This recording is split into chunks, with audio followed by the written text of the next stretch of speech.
Norfolk Whiskey Group. We're here with Matt Hoffman. So I've put Matt on the spot a little bit, asking you to describe whiskey, the emerging trends in whiskey, and what you're trying to do, because whatever you're doing is very fascinating. We talked about half an hour of different things, and I think we just scratched the surface. But I love what you're doing, so if you can talk to what some of the other things coming up are, it'll be great. Sure. I mean, ultimately, we can kind of sum up what we're trying to do in one sentence, which is that we're trying to make an American single malt whiskey in the Pacific Northwest. So like really meaning all of those words. Yeah. We're not trying to create a copy of Scottish whiskey here. Sure. Because even if we did do that and it tasted really good, it would only just be a copy of Glenlivet or what have you. Right. And to us, that's not very authentic. Right. It's not very compelling, in my opinion, because the original is still pretty good. We all know that Scotland produces a lot of good whiskey. Right. So for us, we want to make something that is really reflective of where we're from. Right. The Pacific Northwest is one of the best barley growing regions in the world. It's actually in the top 6 in the world. There's only 2 in that top 6 in the Northern Hemisphere. Yeah. One is the UK. Okay. The other is the Pacific Northwest. What are the other 4? Tasmania. Oh, okay. A part of New Zealand, a part of Chile, actually. No kidding, wow. And a part of South Africa. South Africa. So these places that are a little bit cooler, they have these kind of cooler climates, and barley really kind of flourishes in a lot of those. So we've got a great barley growing climate like right from the beginning. Right.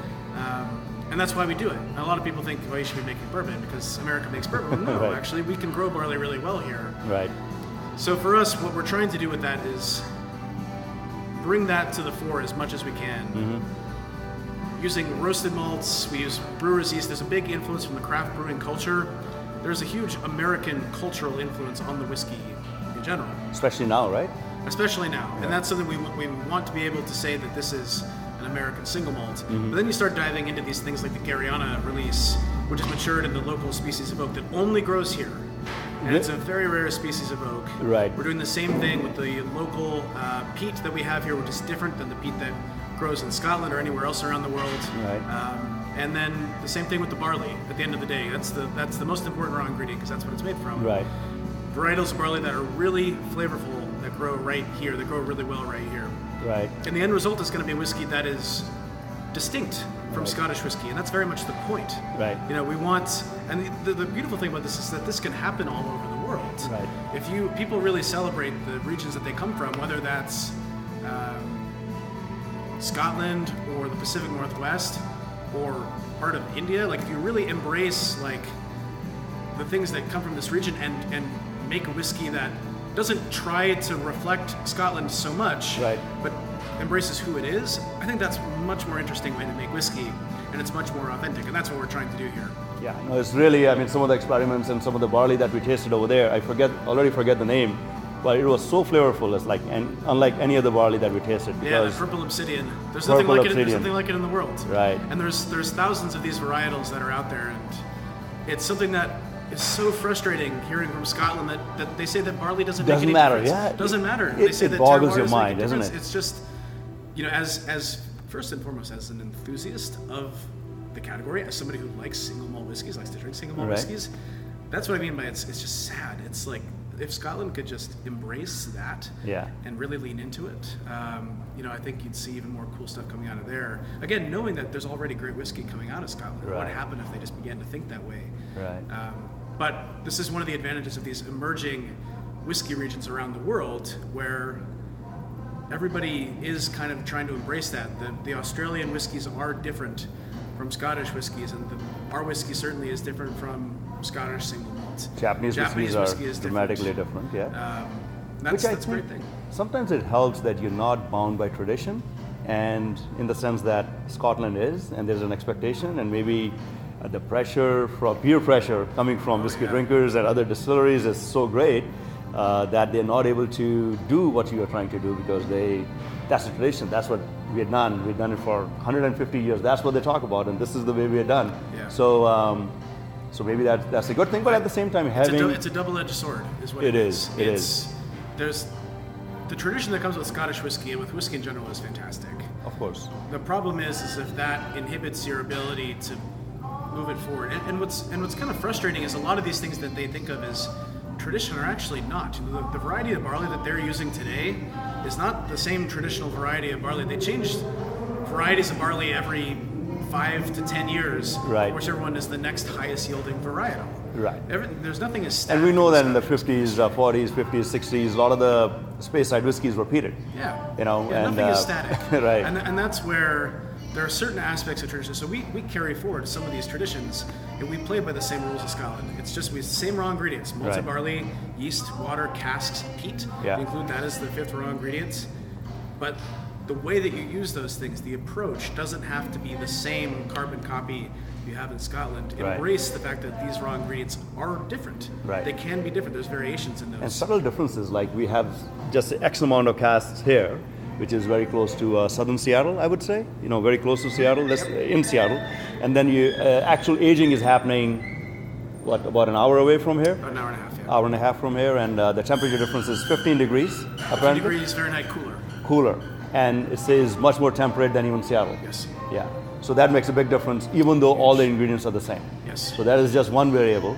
And yeast is another variable that, I don't know, are we doing something with yeast at Westland? Are you looking? We only use a Belgian Saison brewer's yeast. Okay. So we don't use distiller's yeast at all. Okay. And this is another thing is where people go, oh, that's not traditional, you can't use a brewer's Yeah. yeast. Well, actually, until about 60 years ago, everybody in Scotland used brewer's yeast.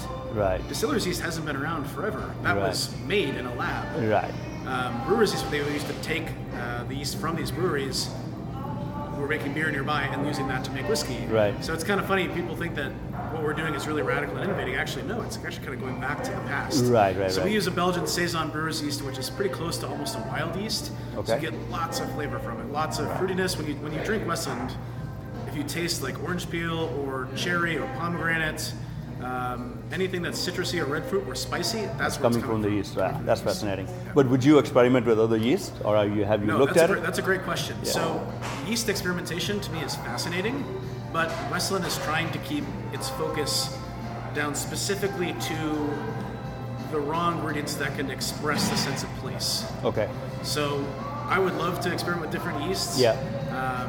But I think for us as a distillery, our focus is more on these varietals of barley that come from Washington State, the peat and the oak. If we could somehow determine that there was a strain of yeast that did really well in this climate, Or it's like perhaps. Gariana, which is very local to this area. Right. Maybe that exactly. could be. Maybe. Yeah. But Yeah. at the moment, we're focusing on. We've got plenty of work to do with just the oak and the barley and Right, the peat. right. There's an And the- immense amount of possibility. And different maltings, like Oh, level yeah. of malting that you're there's- doing there's- too. There's you so know? much, Right. so much. So But I can see that you're still so young with so many great ideas that that's probably going to come in your wheelhouse one of these days. well, Different I mean, varietals it's already starting. So Yeah. we started using Gariana, the local species of white oak, in 2011 straight away. Right. When we released some single casks made with Gariana, made with Gariana oak. That was 2014. To the best of our knowledge, that was the first time that was ever done in the history of spirits. Okay. Which is pretty cool. We started using new varietals of barley that came from this not new barley region, but new for us from a sourcing standpoint. Right. In 2014. Right. And then we started using Washington State peat in 2016. Right. So it's already happening. It's happening, yeah. But even within that, so I use peat as an example. So we dug out peat from a homogeneous block from the bog. So all Okay. peat is the same when we harvested it. Sure. Last year, and then we do the same this year. Next year, what we're working on doing is we're going to do core samples Okay. of different areas of the bog to investigate the different peat types, different Right, layers, right, but also right. the different vegetation throughout the bog, and then Right. harvest that peat from those different areas Yeah. and make separate whiskeys out of it. I It's think pretty last fantastic. time, one of the times I spoke with you, you're saying that different layers of bog have different flavors potentially. Yep. So Yeah, so we're I investigating mean, there's all of that. so many things, There's so and much. there's so many whiskeys that you'll have to drink if you do all of those experiments. Well, I got a lot of time to plan it all out. That's right, I mean, that's and right. that's the thing. It is going to take a long time.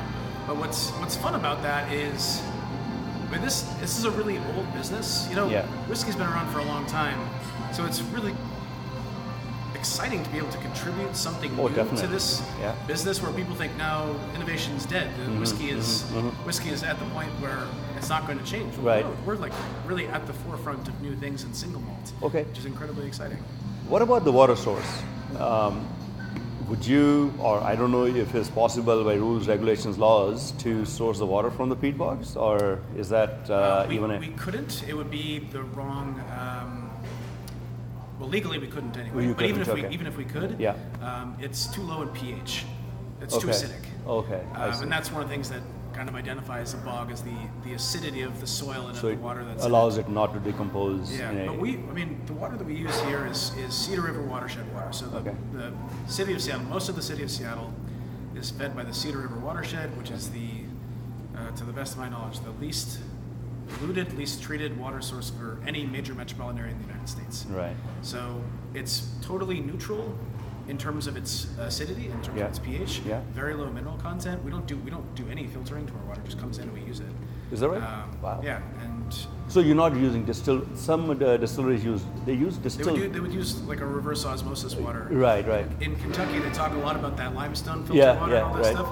But the big secret they don't tell everybody is that they filter all of that water out Out. because that water is full of limestone. Right. Then, Yeah. which would give you calcium deposits in your whiskey if they didn't filter it out. Right. So they reverse osmosis the water to kind of make it like our water. Right. I mean, the thing is, every distillery says that their water is the best. Yes, of so course. everybody should always. It's for their whiskey is the best. For their whiskey, it's best, always. Yeah. But for us, I think the important thing is our water is our water. If that makes sense, we don't Yeah. mess with it. So it is let again the sense of terroir, even though I don't know if water has a terroir, probably does, obviously, right? yeah. Because the I water would is say from so, here. yeah. So it is reflects Pacific Northwest, like And just we like don't- we the don't oak. alter it. We don't change it. We let Yeah. it do its thing. That's awesome. Yeah. Thank you again. The time is too short, as always, but it's always fascinating and energizing to meet people like you. And I really big fan of yours, and I hope you continue doing these experiments and continue working together. Love to see you in Norfolk one of these days. I'll be out there before you. Yeah. know it. Okay. Certainly. Cool. Very good. Thanks, Matt. You're very welcome. See you soon. Yeah.